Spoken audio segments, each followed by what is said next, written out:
En todos los caminos que recorremos, Misiones nos muestra esa bella imagen de cerros y selvas salpicadas por los emprendimientos productivos de miles de familias. Esa belleza esconde una amenaza sobre los suelos productivos. Las fuertes lluvias, el sol y las pendientes son un enemigo.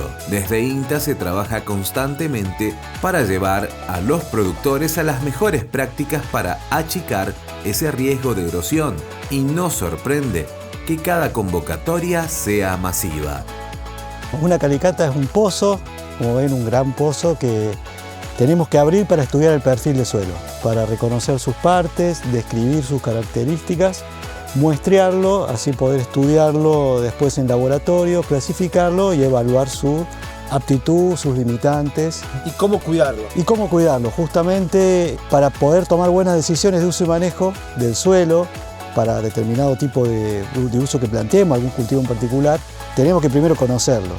Entonces, para conocerlo hay que caracterizarlo y por eso entramos en una calicata, o sea, abrimos una calicata y lo estudiamos en detalle. ¿Y cuáles son los predominantes? Los suelos de Misiones se forman gracias a la acción, digamos, de los factores formadores, que es un clima con abundantes precipitaciones y temperatura alta, relieves ondulados, con vegetación de tipo selva en general, salvo el sector sur que son pastizales, en un tiempo bastante prolongado porque el material original, que es el otro factor, es un basalto, que es una roca ígnea, que es una lava, básicamente, que salió a superficie, se consolidó hace mucho tiempo y sobre esa roca se formaron suelos, ¿no?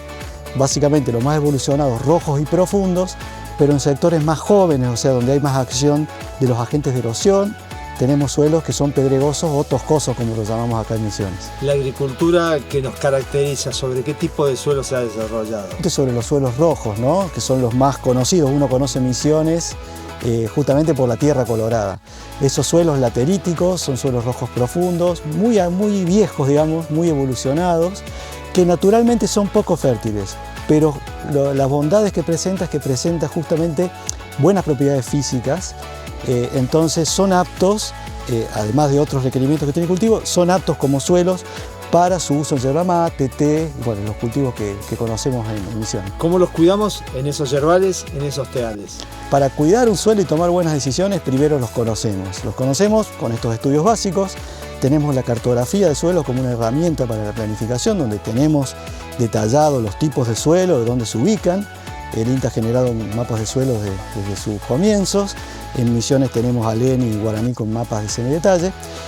Por un lado, sobre esa información, también digamos, los mapas de suelo brindan información acerca de la aptitud que tienen esos suelos para los cultivos de la zona y propone pautas de manejo. Por ejemplo, el principal, digamos, problema de degradación que tenemos en Misiones es la erosión hídrica, ¿no?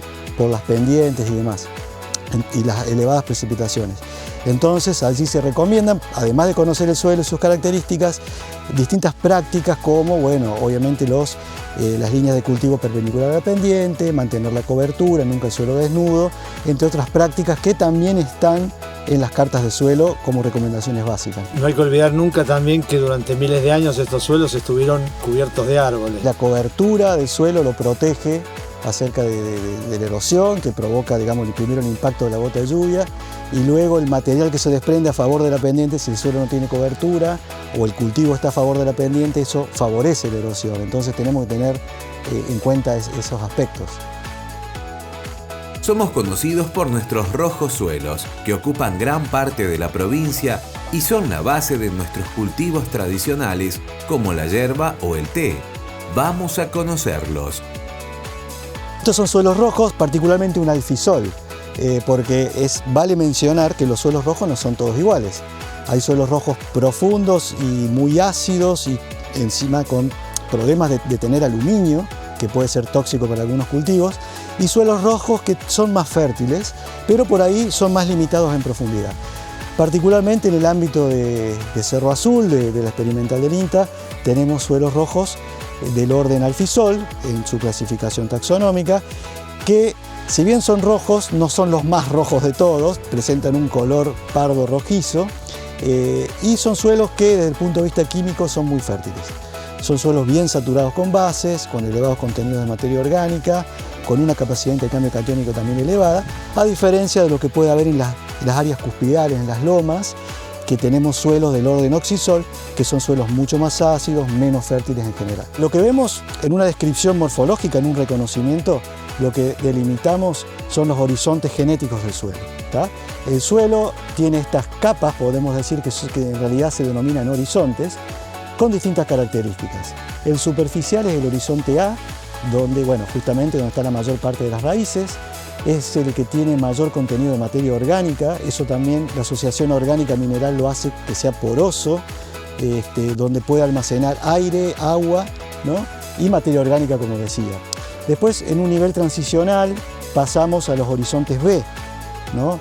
Que los subdividimos por algunas propiedades morfológicas, pero lo importante de los horizontes B subsuperficiales es que donde se concentra la mayor cantidad de arcilla, que es arrastrada desde arriba hacia abajo, se acumula acá en estos niveles. Esto genera estructuras particulares y genera también que la arcilla que se ha acumulado en estos niveles, se ha diluviado, es la que después intercambia los cationes con la solución del suelo, intercambia los nutrientes, ¿no? Para ser un poco más claro en ese sentido.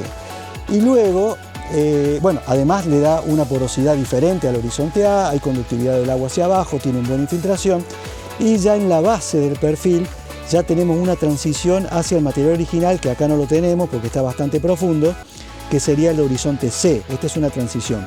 Pero lo interesante de acá, si bien es una transición, ya empezamos a tener la roca que está alterada, que se denomina saprolito, o sea, el basalto cuando se pudre literalmente por la acción del agua y de la temperatura, va haciendo que la roca se descomponga.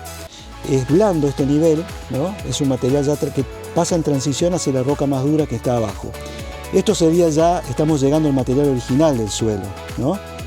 Y aquí es un suelo fértil porque si bien tiene 1,5 metros de profundidad, que para los cultivos de la zona está bien, acá tenemos fuente de nutrientes. Los minerales primarios de la roca se están alterando y liberando nutrientes que pueden ser captados por las raíces, ¿no? En suelos mucho más profundos vamos a tener esto mismo mucho más abajo y generalmente los suelos son más lavados de nutrientes. Estamos al lado de este teal. Ejemplifícame, ¿hasta dónde van las raíces de un té en este suelo? ¿Hasta dónde van las raíces de la yerba mate en un suelo? Justamente en este suelo es apto para té, pero incluso vamos a ver que en un teal las raíces llegan muy profundo. De hecho, eliminar un teal es complicado, ¿no? El desarrollo radicular va a mucha profundidad. Este suelo es apto, tenemos la roca dura, la tenemos quizá a 2 metros de aquí, todavía no afloró en esta parte. O sea, es un suelo moderadamente profundo, digamos. La yerba también, la yerba requiere suelos, o lo que se recomienda son suelos de por lo menos 50 centímetros y de ahí más mejor, digamos. Así que por eso tenemos, a diferencia de los suelos pedregosos, ellos no van a ser aptos ni para té ni para yerba, mientras que los suelos rojos sí, sobre todo por profundidad. En cuanto a la fertilidad,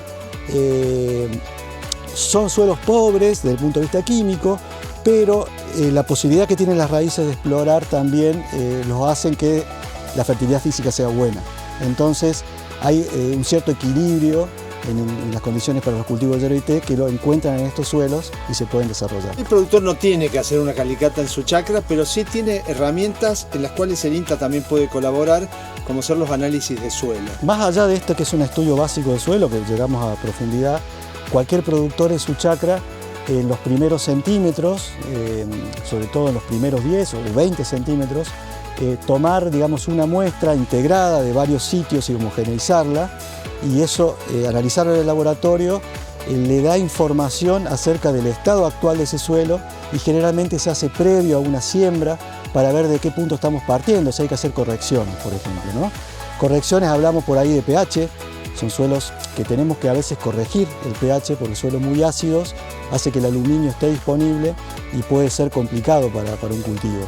Entonces ahí, en base a ese diagnóstico que se hace con los análisis de suelo, podemos o se proponen digamos, enmiendas o mejoras que podemos hacer previo, por ejemplo, a un cultivo, ¿no? INTA Cerro Azul, la experimental de Cerro Azul, cuenta con un laboratorio de suelos y agua y vegetal, donde el productor puede enviar las muestras, puede traerlas personalmente al INTA o acercarse a una agencia a la que le quede más cerca de su chacra, consultar allí, o quizá a través de ellos mismos nos pueden acercar la muestra, de los extensionistas, y aquí se brinda el análisis básico de fertilidad de suelos, donde se evalúa materia orgánica, se evalúa pH, bases, y otras características que sirven para el diagnóstico, ¿no? Y recomendaciones posteriores.